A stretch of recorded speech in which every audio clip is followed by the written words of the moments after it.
Michigan versus Georgia Orange Bowl preview to get to the national championship game, likely against Alabama, and I am feeling it. Let's get right into it. Georgia comes into this game as an 8-point favorite, and the over-under is 45 points.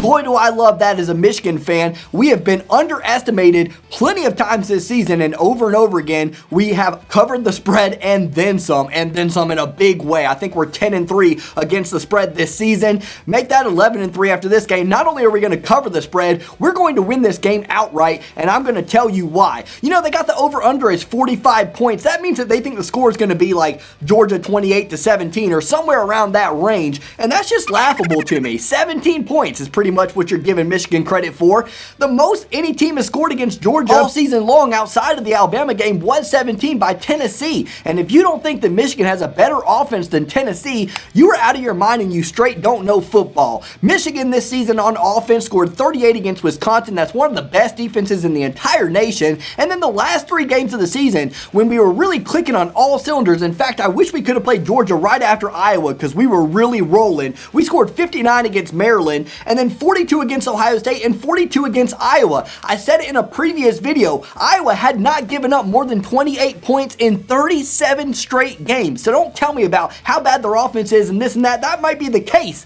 but their defense is very, very good, and Michigan found a way to score a lot of points against them. Now, another good defense is Georgia's defense, for sure. They've been stout all season. Again, they've given up 17 points at the most outside of Alabama, but who have they played, as Lou would say? Who have they played? They ain't even played nobody. And the time that they finally played somebody good, Alabama, they got shellacked 41-24. Now you're gonna say Michigan is not Alabama. They don't have Jamison Williams. They don't have Bryce Young. They can't go over the top like that. No, we don't. We have not seen a defense like Georgia, and we are not capable of doing what Alabama did, but we are Michigan, and we are also not these teams. We're not Kentucky. We're not Tennessee. We're not Missouri. We're not South Carolina, Vanderbilt, UAB. We're not Clemson at the beginning of the season when their offense was anemic. We're not Georgia Tech, and we're not Charleston Southern. There's a misconception about the Michigan offense, like we're just running some old-fashioned 1980s I formation, run it up your gut kind of system. That is what Harbaugh did for a while there early in his tenure at Michigan. But if you think otherwise this season, you have not watched the Michigan Wolverines. We have 3 different running backs in Blake Corum, Hassan Haskins, and Donovan Edwards who can do 3 completely different things.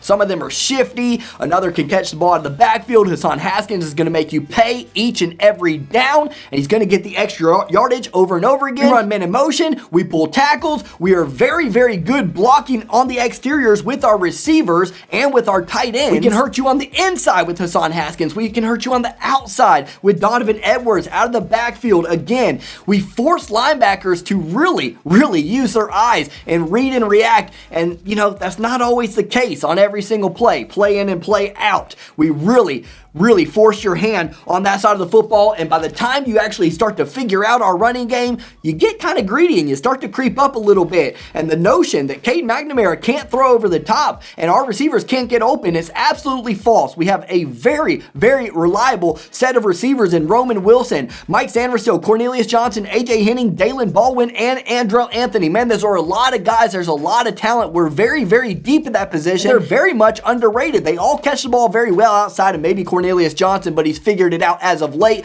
They all catch the ball very well. They know how to catch the ball in traffic, but most of the time they don't need to. They're excellent route runners. They really know how to make life easy on Cade McNamara and get open, as well as the running backs making life easy on Cade McNamara by consistently gaining yardage and doing their job. And that's why McNamara's been so efficient and hasn't thrown a lot of interceptions. I don't foresee he's going to make a lot of mistakes here. On top of that, our offensive line has given plenty of time for him to throw the football, and they've given plenty of gaps for the running backs to run through. I don't see anything being any different this time around. I don't care if it's Georgia. We're not scared of Georgia, okay? I'm not scared of the schedule that Georgia has played. Alabama averaged 4.06 yards per carry all season long. They go up against Georgia. They turn that into 4.4 yards per carry with a lot of of issues and injuries at their running back position. This is an even better running game than what Alabama has. Michigan is bringing to the table. So yeah, we can't throw the ball like Alabama does, but we also run the ball much better than they do. We have the 10th best running offense in the entire nation. We average 5.32 yards per carry. That is a lot. And then you look at the Florida game for Georgia. They gave up 4.1 yards per carry, but more importantly, they gave up 9 carries for 69 yards, 7.7 yards per carry to Dameon Pierce. So don't tell me that you can't run on Georgia. Good running teams, which Florida and Michigan were definitely up there at the beginning of the season, neck and neck at 1 and 2, going back and forth. If you have a good running team, you can run against Georgia. On top of that, you got to think about plays where Jordan Davis is going to be tired. He doesn't have the motor that some of our guys have. He's going to be tired. He's going to be out of the game. So when he's exhausted and in the game, we're going to run, at him. We're going to go ahead and run up tempo. And when he's out of the game, we're going to run up tempo so that we don't give him time to substitute in. There's a lot of gameplay that's going to come into this one. A lot of mind games. And I'm telling you, I've had, for the first time in this hardball tenure since early on, I have a lot of confidence that we are going to outcoach Georgia in this game. Going to be one of the biggest factors as to why Michigan's going to win. At the end of the day, Georgia fans are going to be saying, we've had a great rushing defense all season long. What happened? What happened to it? They're going to be so frustrated. They're going to be so upset. And I'm going to tell you what happened. You played Michigan, son. You played Michigan. We know how to pound the rock. We know how to get you tired. We're going to get you exhausted. We know how to make you work each and every play, and I don't believe that you guys have the motor that our team has. On the other side of the football, yes, Georgia's going to game plan for Aidan Hutchinson. He's got 14 sacks on the season. That ranks number 3 in the entire nation. So yeah, you're going to game plan for him.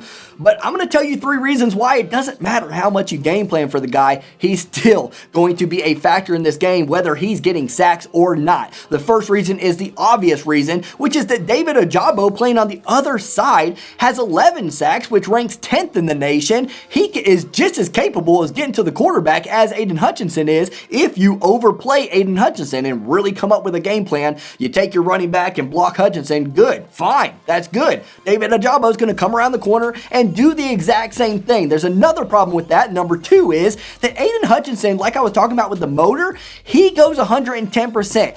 Every single play. And I know people like to believe that their team tries hard every single play, and a lot of guys do and a lot of guys don't, but guess what? Aidan Hutchinson is one of those guys that's just built different. He is like a Bosa. He's going to go all out every single play, and I can promise you that Georgia's tackle, whatever they try to game plan against him, they're not going to go all out. They're going to take plays off, whether it's consciously or not. They're going to take plays off, and Aidan Hutchinson's going to take full advantage of that. I heard it all week long before we played Ohio State. They had a game plan for him, right? They were ready for him. They have some great tackles and everything else. Guess what? You don't have the motor that Aidan Hutchinson has. Point blank, period. He will be a factor, and if he's not by himself, it'll be David Ojabo doing the damage. And if it's not any of those two, it'll be number 3 in this little subset of factors, which is Junior Colson and Daxton Hill. Linebacker blitzes, cornerback blitzes, everything's going to be coming at Stetson Bennett. Things that he's never seen all season long, and the only time he has seen it was maybe Alabama, and that was his worst performance of the season. He threw 2 interceptions. That's the most he had thrown in any game all season long. He had taken care of the football pretty well. Outside of that, one of those went for a touchdown, and then he got sacked 3 times, which was also the most sacks he had given up all season long. Georgia's offensive line and Stetson Bennett folded when the times got tough. They were going against a defense that was actually good, and it got to them. Same thing's going to happen right here for Michigan. Guess what, Stetson Bennett? Your running game cannot bail you out of this one. You have the 31st best rushing attack. That is okay. You average 5.28 yards per carry, but Michigan has the 21st best rushing defense, giving up just 3.55 yards per carry. I don't believe that Georgia's running game is going to get a lot of momentum going, especially when you factor in the fact that they have so much focus on Ojabo and Hutchinson and all the other things that are going through their mind, trying to stop them on passing plays. On running plays, I don't think they're going to have the motor and the energy and just the psyche in general of stopping us and moving the football and beating us in the trenches. I believe Michigan is going to win that game in the trenches, so I know if we can do that, Stetson Bennett, all of a sudden, you got him throwing the ball more, and that's a good thing for Michigan because he threw the ball 43 times against Alabama, and we saw what happened. On top of that, I believe Michigan can take Bowers out of the game. Bowers is their best receiver.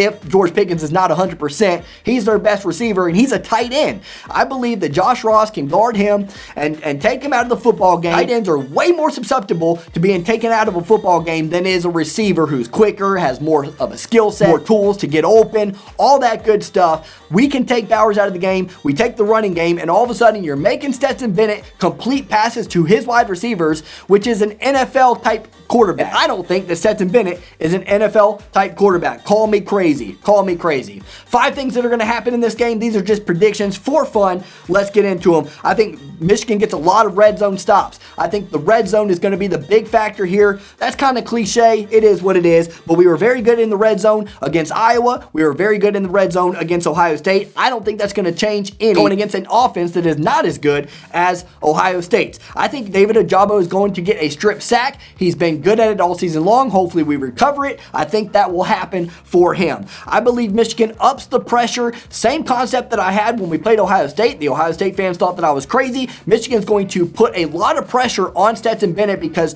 the offense is going to be methodical, slow. They're going to pace themselves. They're only going to go up tempo, like I said earlier, when they see those opportunities. But for the most part, Michigan football is waiting to snap the ball until the clock runs out on the play clock or close to it, and just taking your time and being methodical, being fundamental, and that is what Michigan does, and it puts the pressure on the opposing quarterback, especially if that opposing quarterback is not that good, because they start to do things that they normally wouldn't do. They're starting to press a little bit and make throws that they're not usually comfortable making because they're like, I have limited opportunities. I have to take the best advantage of these opportunities. Number 4, I believe Michigan's play calling is going to be the difference maker in this game on offense. I talked about red zone defense. This is red zone offense, and it has been phenomenal late down the stretch. It was a huge issue for us against Michigan State. It's the reason why we lost that football game, and it's the reason why we were close in some other football games. I believe that after those last 3 games, Maryland, Ohio State, Iowa, Michigan has really figured out how to score the ball within the 20-yard line of the opposing team, and I believe Georgia's going to miss a field goal. I didn't really go over it. Special teams always play a little bit of a factor, but both teams have pretty good special teams. However, Georgia's kicker has missed 2 kicks from 30 to 39 range, and he has not attempted a kick from 50 plus. Moody is perfect from 30 to 39, and he made 1 for 1 from 50 plus. I believe that's going to be a little bit of a difference maker. Points are at a premium in this game, and I believe Georgia's going to lose 3 points off of 1 missed field goal at some point in this football game. I don't think their kicker is as good as ours. That would make it 31 to 30 if he would have made that field goal, but he won't. 31 to 27 is going to be your score. Michigan gets the win and plays against Alabama in the national championship game. Go Blue. Now, if you're a Georgia football fan and you're curious to see how I reacted after your game against Clemson, that's on your screen now. If you're a Michigan fan, this is how I reacted to us when we beat Ohio State, and obviously the subscribe button's right there. Have a great one, guys. God bless, and no matter what happens, it's a great season for both of these teams, man. All fans of both teams should be proud. God bless. Take care, guys.